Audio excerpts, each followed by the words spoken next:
Is chasing a drugs epidemic across Kentucky.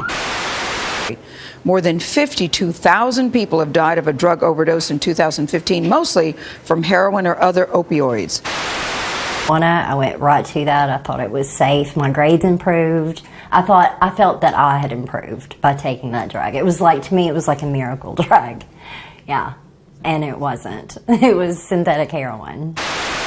Since 1999, this is a total epidemic. Busy. Some of the most severe devastation has been right here in Kentucky, and paramedics who used to go days without a single overdose are now lucky if they go just a few hours. Getting dirty needles from here. They're taking pills, passing out in the bathroom. Anywhere where you can get high and where you feel safe, that's where they're going. Well, Kentuckians dying and overdosing every day is staggering. So for a state with a population of 4.4 million, we're losing 1,400 people a year, which is about 4 a day. So the question is, how did we get here? So let's start with what exactly is an opioid. Opioids are a class of drug that evoke a pleasure sensation in your brain, giving you an incredibly strong high. However, it is highly addictive, acting in these parts of the brain. What is the crisis about?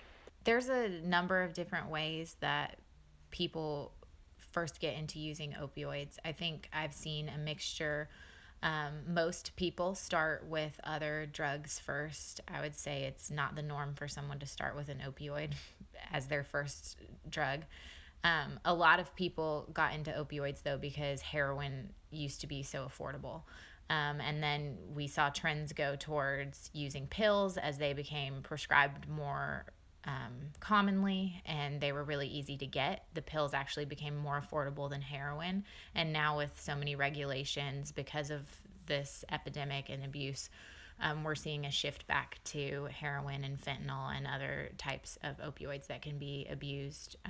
They've just historically been easy to get, and I think the results are good for people who want to forget. The opioid epidemic is considered widespread, but has a particular hotspot in the state of Kentucky, with thousands of lives being lost in every county. The main impact that I think the opioid epidemic has on our community is how it affects our families and the burden that it places on our social services.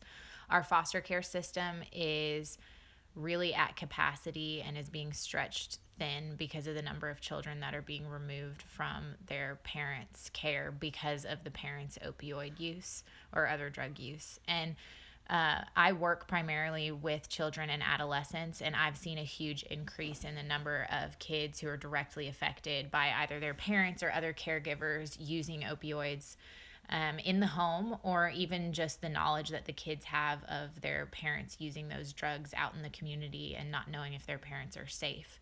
And like I said, it's a huge burden on our foster care system that is already stretched thin and has no funding. And when you talk about trauma being a reason for substance use, we now have a new generation of kids who are being traumatized by the experiences that they're having in the foster care system, who are already predisposed to substance use. We now know how we got here, but the question is where do we go from here?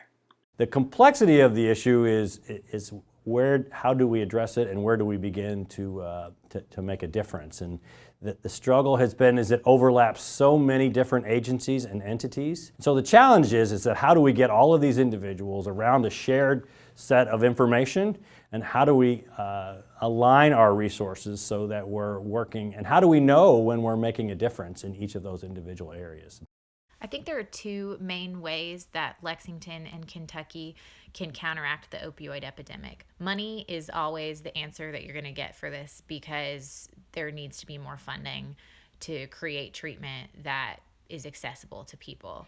Right now, there are a lot of limitations on treatment because of insurance and the way that our healthcare system is set up. And while we have seen a lot of growth in substance use services, there's still a huge need, and more money and funding is needed to provide that, especially to our lower income people who are more severely impacted by this epidemic.